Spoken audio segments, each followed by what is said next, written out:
Welcome to the channel. My name is Dan. This is Dan Wells Disc Golf.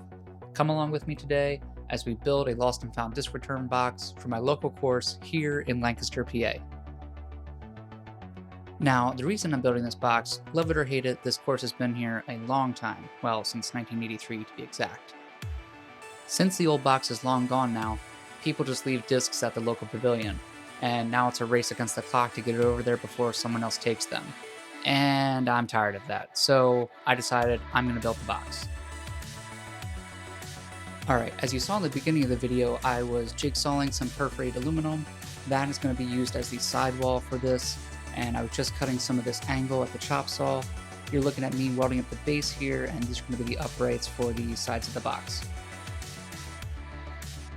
Okay, I'm going to add some tacks to the outside corners. That's going to give this some structure and rigidity. It's going to keep everything from moving around as I square this up later on. Here I leave the first perforated panel in.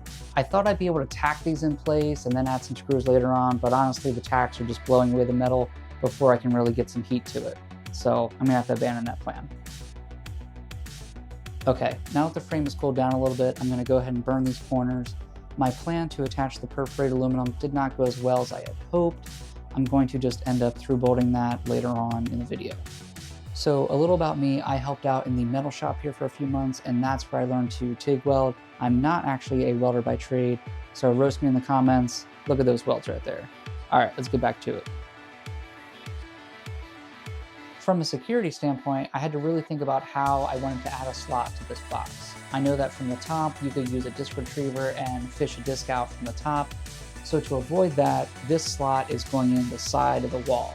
And I'm using a piece of angle in here to avoid people's fingers or sticks or disc retrievers getting in there and getting to these discs. Okay, I'm headed back to the workbench. I'm marking out all the spots where I want to drill so I can through bolt the perforated aluminum to the frame, and that's going to reinforce it from the backside and make this thing super sturdy. Alright, I'm not going to lie, that was pretty therapeutic to make some nice clean screw patterns. Moving on to the lid here, I'm attaching some more aluminum to the top and starting to add the locking mechanism to this.